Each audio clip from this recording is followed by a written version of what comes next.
Comment sortir des 200 vues sur TikTok? T'es sûrement bloqué entre 200 et 400 vues. Dans cette vidéo, je vais te donner tous mes conseils pour sortir de cette tranche-là. Il faut savoir que moi-même, j'étais dans cette tranche-là pendant quasiment plus d'un an. Et pendant plus d'un an, en fait, j'avais pas compris comment faire pour en sortir. Et j'ai enfin réussi à en sortir. Je t'explique ce que j'ai découvert et comment le faire dans cette vidéo. Donc avant de te donner mes conseils pour sortir des 200 vues, je vais faire un petit disclaimer. Il faut savoir que si t'es bloqué à 200 vues, il n'y a pas de problème externe en mode t'es shadowban ou tu n'utilises pas des hashtags, etc. Non, c'est juste toi qui fais pas du assez bon contenu tout simplement. Donc déjà, on va rentrer dans le vif du sujet. Il n'y a pas de problème externe. C'est toi et toi seul qui peux gérer ton contenu. Le seul truc qui peut arriver, c'est que tu es dans un autre pays, donc qui n'est pas la France, et du coup, tu vas faire des vues dans cet autre pays, parce que TikTok va considérer qu'il vaut mieux montrer tes vidéos dans cet autre pays. Dans ce cas-là, ce que tu peux faire, c'est simplement utiliser un VPN et avoir une carte SIM française dans ton téléphone lorsque tu publies une vidéo. Et voilà, c'est vraiment un cas, on va dire, très spécifique. Moi, ça m'arrive parce que je voyage par exemple à Bali, et à Bali, je faisais des vidéos sur TikTok et ça montrait ces vidéos à des Balinéens. Malheureusement, du coup, je faisais pas de vues et je l'ai découvert. J'ai mis une carte SIM française, j'ai mis un VPN en France et ça a remarché. Mais bref, c'est l'unique problème qui puisse arriver. Et maintenant, on va directement passer au conseil. Le premier conseil que je vais te donner, c'est que en fait, si tu ne fais pas de vues, c'est simplement parce que soit tu postes du contenu qui n'est pas intéressant pour les gens de TikTok, soit tu fais du contenu de mauvaise qualité, soit tu n'as pas en fait les codes de TikTok. Qu'est-ce que c'est que les codes de TikTok? Par exemple, moi, je suis quelqu'un qui est vraiment tout le temps sur YouTube et donc ce que je faisais, c'est que je me suis dit, ok, sur YouTube, ce qui marche, c'est la qualité, c'est apporter un maximum de valeur, c'est avoir un bon montage, etc.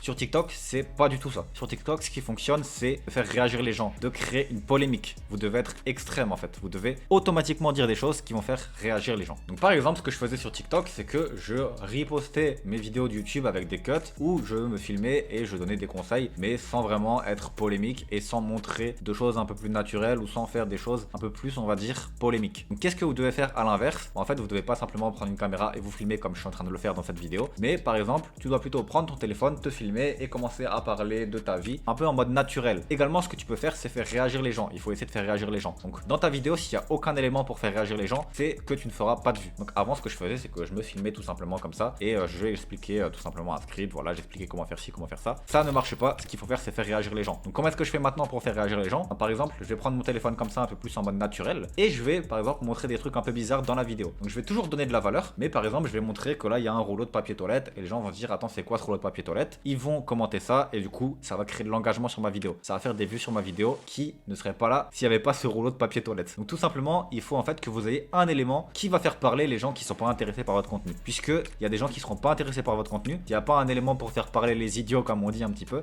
les gens vont juste swipe la vidéo et ne pas la regarder. Donc il va y avoir les gens qui vont aimer votre vidéo, qui vont être intéressés par le sujet, qui vont la voir, mais les autres vont swipe. Donc vous devez faire en sorte que les autres puissent aussi commenter. Donc, par exemple, pour reprendre également un autre exemple, je connais un ami qui fait par exemple du surf et donc il va gratter ses planches de surf pour enlever un petit peu la résine qu'il y a dessus, ou je sais pas trop ce que c'est, et du coup il va gratter sur un ordinateur et le truc va tomber sur l'ordinateur, ou il va gratter sur son canapé et donc le truc va tomber sur le canapé. Et les gens dans les commentaires, qu'est-ce qu'ils disent? Ils arrêtent pas de parler du canapé ou de l'ordinateur. Ils disent, attends, mais t'as oublié l'ordinateur, t'es en train de salir l'ordinateur. Ou par exemple, il y a d'autres vidéos où il prend de l'eau et il le balance sur un ordinateur sans faire exprès et en le montrant un petit peu de manière cachée, et les gens dans les commentaires vont dire, attends, mais t'as balancé de l'eau sur ton ordinateur. Donc les gens qui étaient là pour la vidéo et pour le contenu, ils vont pas commenter et ils vont regarder et ils vont être contents, et les gens qui étaient pas là pour ça, ils vont quand même commenter et ils vont quand même apporter de la valeur à la vidéo et la vidéo va buzzer. Donc voilà, en fait, il faut tout simplement avoir un élément dans la vidéo qui puisse faire réagir les gens et en avoir même plusieurs si possible, mais il faut pas non plus que ce soit trop flagrant en fait. Il faut que ce soit un peu caché. Si par exemple moi je mets mon rouleau de PQ juste ici et que je dis regardez, il y a un rouleau de PQ ici, les gens ils vont voir que c'est flagrant et ils vont pas commenter. Mais si je fais genre que j'ai oublié et que c'est pas fait exprès, là les gens ils vont commenter et ils vont croire que je l'ai pas fait exprès et ça va être marrant parce qu'ils vont commenter en croyant que j'ai oublié quelque chose. Faut pas en fait que ce soit flagrant. Donc ça va vraiment être quelque chose qui va vous permettre de faire plein de commentaires et de sortir des 200 vues. C'est comme ça que les gens vont réagir, que votre vidéo va créer une polémique et un buzz. Maintenant l'objectif c'est de créer un bon buzz, c'est pas de créer un mauvais buzz. Je vous dis pas qu'il faut faire des trucs de fou pour avoir un buzz. Non, je vous dis qu'il faut faire des trucs un petit peu simples qui vont potentiellement pouvoir faire parler les gens mais sans être dans la vue. Donc si tu fais ça, tu verras que tu auras beaucoup plus de chances de sortir des 200 vues parce que tes vidéos auront déjà un potentiel de buzz qui n'existait pas avant. Avant c'était impossible pour toi de faire un buzz. Maintenant si tu veux encore plus sortir des 200 vues, il va falloir que tu cumules vraiment plein d'aspects de ce type. Le deuxième aspect du coup ça va être, comme je l'ai dit, d'être un peu plus extrême. Donc par exemple si tu fais juste une vidéo où tu expliques quelque chose, au final qu'est-ce que les gens vont pouvoir commenter à cette vidéo si la vidéo n'est pas extrême? Ils vont simplement pouvoir commenter ah ouais top ou ah ouais cool la vidéo. Non, personne ne va commenter. Ce qu'il faut faire c'est que donc en fait soit vous êtes dans le clan des blancs, soit vous êtes dans le camp des noirs. Si vous êtes au milieu, vous n'allez pas créer de polémique, personne ne va commenter. Donc par exemple, pour prendre un exemple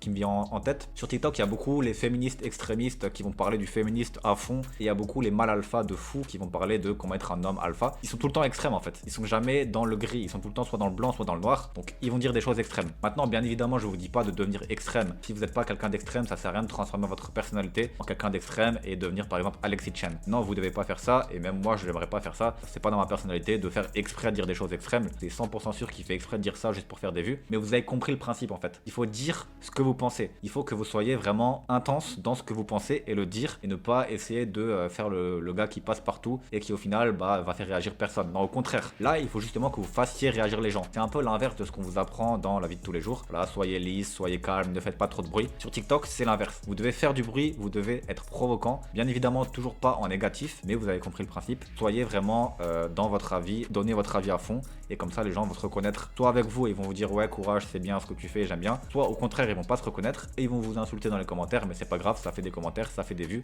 et ça vous fait sortir des 300 vues. Imaginez, vous faisiez 300 vues et au final maintenant vous faites 1 million de vues. Il y aura dans ces 1 million de personnes potentiellement environ 500 000 personnes qui vont aimer ce que vous faites et 500 000 personnes qui vont pas aimer. Mais au moins vous avez 500 000 potentiels clients. Ça fait vraiment une différence de malade dans un business. Vous allez gagner des milliers, voire des dizaines de milliers d'euros. Donc sur TikTok, c'est vraiment ça. Tu es à chaque fois à une vidéo buzz de faire 1 million de vues et d'exploser complètement ton business. Si tu as déjà un business de créer, c'est parfait. Tu vas pouvoir vraiment utiliser ces 1 million de vues à son plein potentiel. Et également, il faut savoir que 1000 vues sur TikTok, c'est à peu près 60 centimes si vous avez la monétisation et que vous avez des vidéos de plus d'une minute. Donc c'est assez intéressant. Donc ça, c'était vraiment les conseils les plus primordiaux pour sortir des 200 vues sur TikTok. Maintenant, tout le reste, ça va vraiment être des détails. Je vais pas trop en parler dans cette vidéo. J'ai une autre vidéo sur ma chaîne YouTube où j'explique comment passer de 0 à 1000 abonnés sur TikTok. Là-dedans, je rentre plus dans les détails un petit peu. Des tout petits trucs qui peuvent faire que vous allez avoir un peu plus de vues, un peu plus de qualité dans vos vidéos. Et c'est ce qui va faire que vous allez pouvoir bien plus facilement sortir des 300 vues. Mais honnêtement, si vous gardez en tête ce que je vous dis et qu'ensuite vous êtes bon en qualité de vidéo, que vous savez de quoi vous parlez, que vous faites une vidéo de qualité, etc., vous allez réussir à sortir des 300 vues. C'est vraiment ça que vous devez faire pour sortir des 300 vues. C'est ce concept-là que vous devez comprendre. Si vous avez compris ce concept, après c'est très facile et vous avez juste à faire de meilleures vidéos que les autres, donc avec plus de valeur, plus de qualité, etc. Pour donner un dernier exemple, par exemple, ça peut aussi être dans le cadrage de la vidéo. Là, par exemple, je suis juste en train de filmer avec la caméra, mais sur TikTok, je devrais plutôt prendre mon téléphone et même monter sur mon lit et mettre mon téléphone tout en haut et comme ça les gens vont se dire qu'est-ce que c'est que ce cadrage bizarre, ils vont s'arrêter, ils vont se dire ok, qu'est-ce que c'est que ce plan qui est pris de tout en haut. Ça va éveiller leur curiosité, ils vont s'arrêter de swiper et ils vont regarder votre vidéo. Pareil, il y a 2 jours j'ai fait une vidéo où je faisais genre que je dormais et il y avait quelqu'un qui me lançait de l'argent sur la figure, donc on voyait des billets tomber sur ma figure et ça c'est vraiment une accroche qui va faire en sorte que les gens vont arrêter de swiper en fait. C'est vraiment très original. Et donc dans la vidéo je disais tu veux savoir comment faire pour gagner de l'argent tout en dormant comme moi actuellement, voilà c'est ce que je vais t'expliquer. Et donc j'avais de l'argent qui tombait sur mon visage à ce moment là et quand quelqu'un est en train de swipe TikTok, imaginez il voit quelqu'un qui est en train de dormir avec de l'argent qui lui tombe dessus sur le visage et qui est en train de dire tu veux gagner de l'argent tout comme moi en dormant, ça éveille vraiment une curiosité, ça va faire que les gens vont s'arrêter et vont vouloir regarder la vidéo. Donc c'est vraiment ce genre de principe que tu dois comprendre pour sortir des 300 vues. Si tu prends juste ta caméra, que tu te filmes, que tu racontes des choses, ça va pas faire commenter les gens, ça va pas créer de buzz, tu vas rester dans les 300 vues, ça va marcher sur YouTube, ça va marcher sur Instagram, ça marchera pas sur TikTok. TikTok c'est vraiment quelque chose qui est basé sur ça. Donc j'espère que cette vidéo va t'aider, n'hésite pas à tester tout ça et tu me diras dans les commentaires si ça a marché, si tu as réussi à sortir des 200-300 vues. N'hésite pas à regarder cette autre vidéo aussi où j'explique plus de tips un peu plus concrets cette fois-ci pour passer de 0 à 1000 abonnés sur TikTok qui va encore plus t'aider. Tu regardes ces 2 vidéos et crois-moi que tu vas percer et sortir des 200-300 vues. Allez, on se retrouve sur l'autre vidéo pour encore plus de conseils. À tout de suite, ciao.